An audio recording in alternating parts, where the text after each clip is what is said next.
The ancient history, kingdoms, and tribes of Mauritania. Mauritania, located at the crossroads of North and West Africa, has a rich and complex ancient history shaped by diverse kingdoms, tribes, and cultures. This narrative weaves together the key threads of its past, spanning early settlements, flourishing trade networks, and the rise and fall of powerful states. The early inhabitants, hunters, gatherers, and early settlers. The earliest traces of human activity in Mauritania date back to prehistoric times when its landscape was much more fertile than today.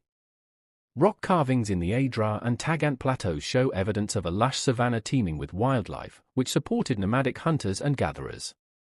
Gradual desertification, however, forced populations to adapt, leading to the development of more permanent settlements around oases and along river valleys.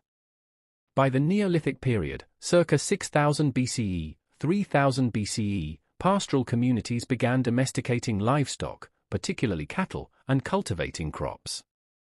These early societies laid the foundation for Mauritania's later civilizations, blending cultural influences from the Sahara, the Sahel, and beyond.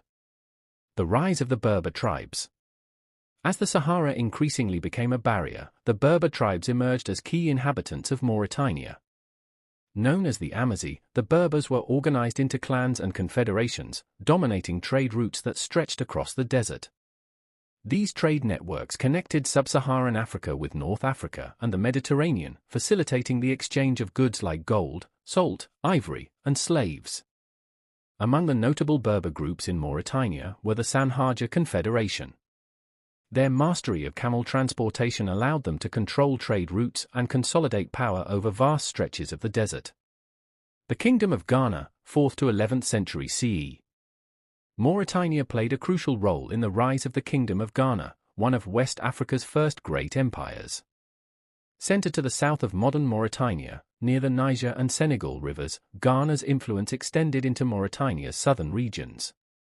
The kingdom thrived on trans-Saharan trade, particularly in gold and salt. Ghana's rulers created a sophisticated administrative system, enforcing tribute and maintaining order in their vast empire. The arrival of Arab merchants introduced Islam to the region during the 8th century, which coexisted with traditional African beliefs. By the 11th century, however, Ghana faced pressures from both the Almoravid Berbers of the north and rising rival powers, leading to its decline. The Almoravid movement and the spread of Islam, 11th to 12th century. The Almoravids, a puritanical Berber movement, arose from Mauritania's Sanhaja tribes. Founded by Abdullah ibn Yassin, the Almoravids aimed to reform Islamic practices and unify the Berber tribes under a stricter interpretation of Islam. From their base in Mauritania, they expanded rapidly, conquering much of the Maghreb and Al-Andalus, modern Spain and Portugal. The Almoravid dynasty left a profound cultural and religious impact on Mauritania, solidifying Islam's presence in the region. Arabic became the dominant literary and liturgical language, while Islamic law and practices reshaped societal norms. Medieval kingdoms and Saharan trade, 12th to 15th century. Following the decline of the Almoravid Empire, Mauritania became a frontier region for powerful states to the south, such as the Mali Empire. The city of Oudahust, located in present-day Mauritania, was a key trading hub connecting the empire to North Africa. Merchants transported gold, salt, and textiles, fostering economic and cultural exchange. During this period, Mauritania's tribes adopted Islam more fully, blending it with local traditions. The influence of the Zoria or Islamic clerics also grew, marking the rise of Mauritania as a center for Islamic scholarship.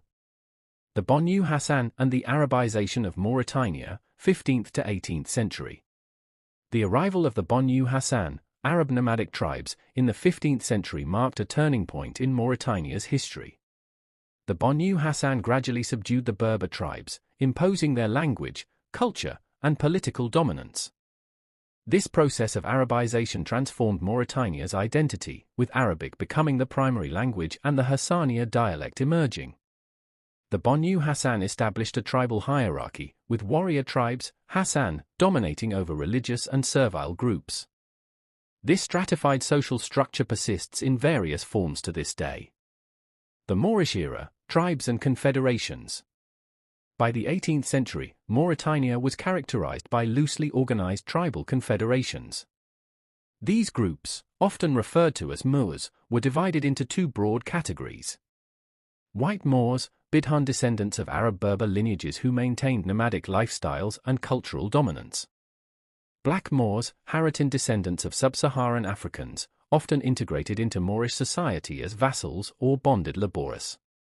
These confederations operated independently, relying on pastoralism, trade, and Islamic scholarship to sustain their way of life.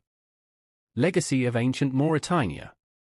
Mauritania's ancient history reflects a dynamic interplay of indigenous traditions, trans-Saharan trade, and the influence of external powers. Its role as a crossroads for civilizations left a lasting imprint, evident in its rich cultural tapestry and historical landmarks, such as the medieval cities of Chinguetti and Wardain. These towns, once thriving centers of learning and trade, are now UNESCO World Heritage Sites, symbolizing Mauritania's enduring legacy. The ancient history of Mauritania reveals a land where kingdoms rose and fell, and where diverse tribes and cultures shaped its identity as a bridge between the Sahara and sub-Saharan Africa.